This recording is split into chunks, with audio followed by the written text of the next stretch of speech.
The day I moved into Willow Creek Ridge, I thought I'd finally made it. A quiet street, a house with a yard, maybe a fresh start. You know what I mean? That feeling where you breathe out, thinking your biggest worry is what color to paint the walls. Yeah, well, if only. I should have smelled trouble the second Karen materialized from behind her perfect hedge, clutching a clipboard like it was a badge, with a smile that looked painted on. "We don't like surprises here," she said, eyeing my U-Haul like it was radioactive. She didn't even ask my name, just handed me a 5-page welcome packet.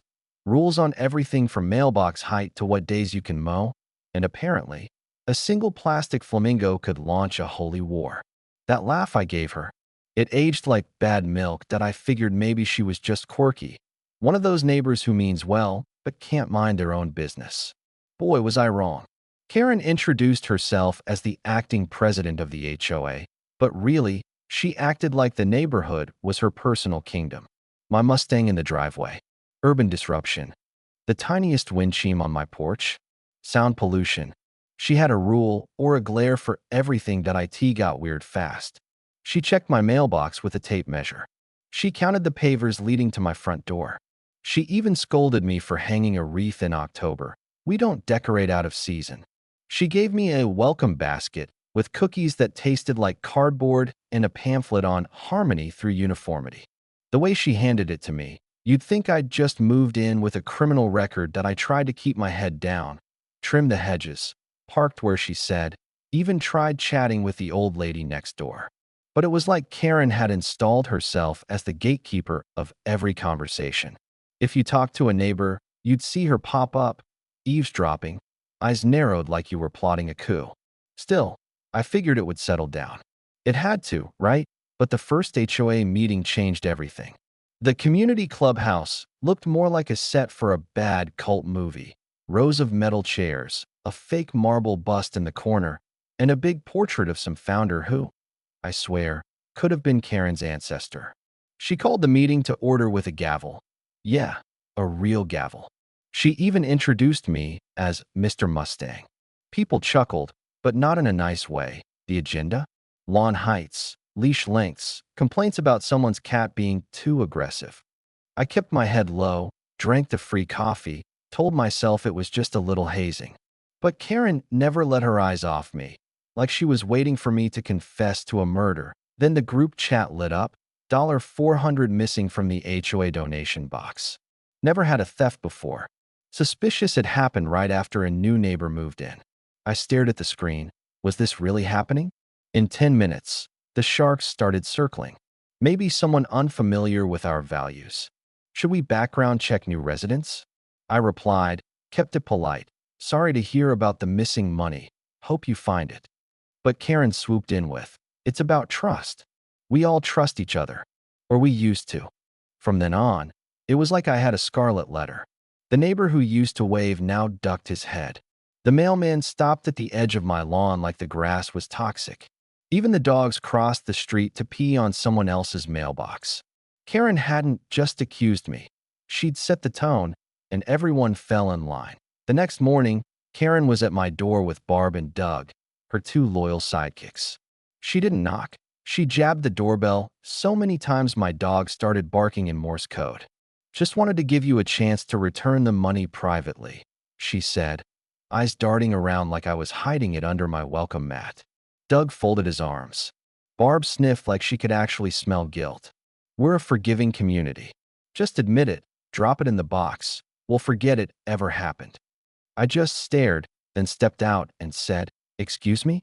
You accuse me, with 0 proof, and want me to confess? You running a mob racket now. Karen started ranting about ethics and gut instinct, but I cut her off. If you have evidence, call the police. Otherwise, get off my porch. She turned the color of an overcooked lobster, stormed off muttering about dangerous elements. An hour later, flyers landed in every mailbox. Safety alert. Know your neighbors. No names, but the Mustang was mentioned. People started staring when I checked the mail. The kids on scooters zipped past my driveway like it was haunted. I showed up at the next HOA meeting anyway, hoping reason might prevail. Nope. Karen opened with a community restoration fund to recoup the $400, then handed me the donation envelope. Everyone just stared. I stood up, my hands shaking a little, and said, "You're targeting me, without a shred of evidence.